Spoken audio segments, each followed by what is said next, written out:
Welcome back to Uncensored. Hamas says the death toll in Gaza has now surpassed 20,000 people, with nearly 2 million others displaced from their often destroyed homes. Well, calls for a permanent ceasefire are growing ever louder. But in a defiant speech today, Benjamin Netanyahu said Israel will not stop. מי שחושב שנעצור, פשוט לא מחובר למציאות. לא נפסיק את הלחימה עד להשגת כל המטרות שהצבנו.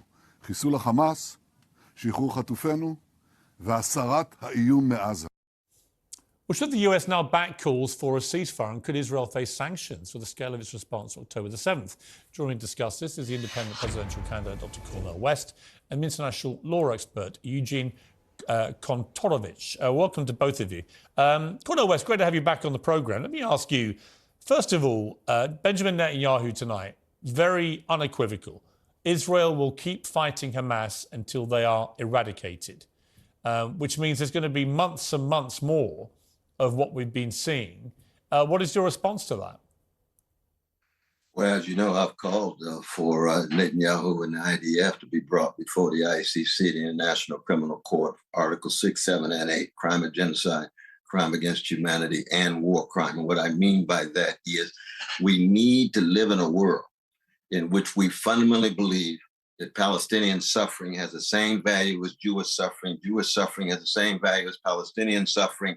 If this were a Palestinian occupation and domination, a Palestinian genocide against Jews in which there were nearly 8,000 precious Jewish babies killed in 50 days, we'd have a qualitatively different discussion, qualitatively different response. And I believe Biden, Harris, Austin, we can go right down the line, Kirby, Blinken, they are complicitous with Israel's war crimes against the Palestinians. Has Hamas committed war crimes?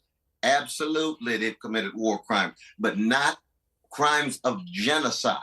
And when Netanyahu invokes Amalek, 1 Samuel 15:3, in the biblical text, and I speak as a Christian, I know the difference between those divine sanctioned genocidal commands, kill every woman, kill every child in order to procure our end. He's invoked a number of times. October 28th, he's invoked Amalek. That's genocidal intent. And this genocidal attack flowing from that intent.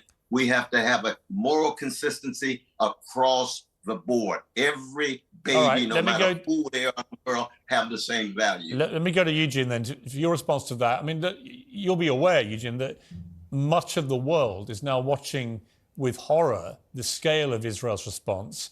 And when they hear Netanyahu saying this isn't going to stop until we've got rid of all of Hamas, and at best estimates, they've only killed 6,000 to 7,000 Hamas terrorists, and that's just if you take IDF's word for it. That means that 80% of Hamas has not been eliminated yet. How many civilians are going to get killed in the next few months or even years before Hamas is eradicated? And how, in the end, does that help either peace in the region, or how does it stop just massive escalation and radicalization against Israel?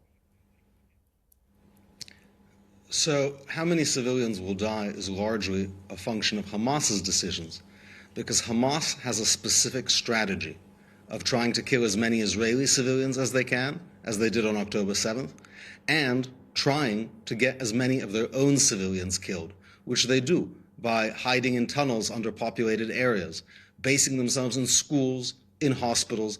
Their strategy is to roll up their civilian death toll, which at the same time, Israel does everything to limit. Israel is only targeting Hamas. Now, Hamas makes it difficult by hiding amongst civilians, and the deaths of those civilians are Hamas war crimes. The accusations of genocide, it's what psychologists call projection, accusing your enemy, the other side, of exactly what you're doing to distract and whitewash what you're doing. October 7th was a genocidal invasion of Israel, where Hamas invaded Israel, chopped up families in front of each other, burned people alive. And now Israel is responding more moderately than any country would. Let me put you on that. In terms of its supposed moderate response, in the last few days alone, we've seen the IDF shoot dead 3 Israeli hostages who were wearing no shirts and had a banner asking for help. They were surrendering whoever they were, but it turned out to be hostages. Then we had 2 women, innocent women, standing outside a Catholic church who were also gunned down by IDF snipers in an action that the Pope called terrorism.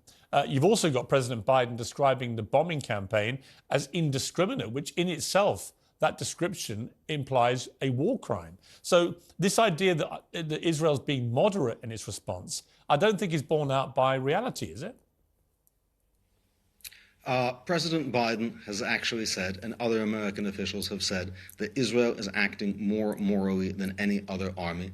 Now, show me a war without inadvertent civilian casualties. When America cleared ISIS out of Mosul, 10,000 civilians were killed in that city alone, and America was not fighting an enemy next door that was actively shooting rockets at it and holding its citizens hostage. If Professor West had his way, Nazi Germany would still rule Europe, because, of course, hundreds of thousands of German civilians died in the war against Nazi Germany. All right, but let me bring the Confederacy would still rule half of America. Let me just say about the hostages, because that's a sensitive point.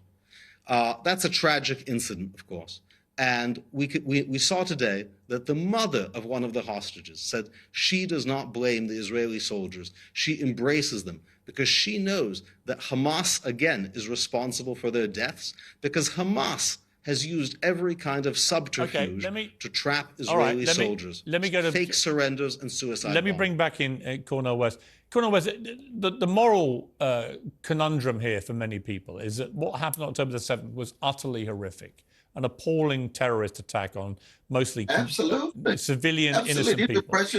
He's a precious human being. And when you have, Cornel, here's my question. Here's my question. When you have Hamas stating since October the 7th, we want to do that again and again and again, when it is their mission statement to wipe out Israel and any Jews who live in Israel, when we all can see and hear them say this with brazen impunity, what is Israel supposed to do other than try to remove Hamas?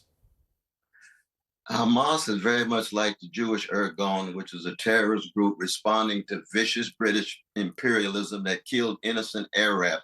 Every resistance movement against colonialism, domination, and oppression, apartheid-like conditions, you have nonviolent streams, you have nonviolent streams. The first Intifada was nonviolent. The second one was primarily nonviolent, only with rocks. And what did JFK say? When you make nonviolent revolution impossible, you make violent revolution inevitable. You had to, with the Jewish Irgun, there's always been terrorist expression. The problem is the IDF, which comes out of Jabotinsky, which was tied to the Jewish and terrorist history, and this is a part of Jewish history. It's not all. There's been the Einsteins and the Albert Magnus and others who call for very different things. But when I hear my brother Eugene say they've only killed Hamas, they killed 2 Christian women in front of a church, a mother and a grandmother. You mean almost 8,000 children are being shielded by Hamas? You really believe the world is going to think that's serious? These justifications are as weak as pre-sweetened Kool-Aid when we see the massive suffering of precious Palestinians who are innocent. So this notion that somehow you can continue to put forward these lies, though, Brother Eugene, the world is no longer convinced. Okay, and you know this is true within the Jewish community. I've got to leave the debate. I'm sorry, we've run out of time. I've got to leave the debate there. It's an interesting debate. Passions run high on both sides. Thank you both very much for joining me. Cornel, I want to wish you ongoing success with your campaign in the presidential race. The Economist. Both of you brothers, I pray for your families and stay strong, and let's try to hold up a bloodstained banner of some serious morality and spirituality in a moment of massive hatred and tribalism. Yep, I would certainly. In the name of Amos, in the name of Isaiah, and in the name of Jesus. I would certainly agree with that. But I was going to read you a quote from The Economist today, which said, Cornel West has the charisma and energy of James Brown if the godfather of soul had also gone to graduate school. And if that isn't something you want to put on your tombstone one day, Cornel West, you're mad. Well, that's not true. James Brown is far beyond me, but I aspire to that kind of movement and that kind of funk, my brother. Absolutely. It's great to see you. And thank you very much, Eugene, as well, for joining me. I God appreciate bless it. both of them.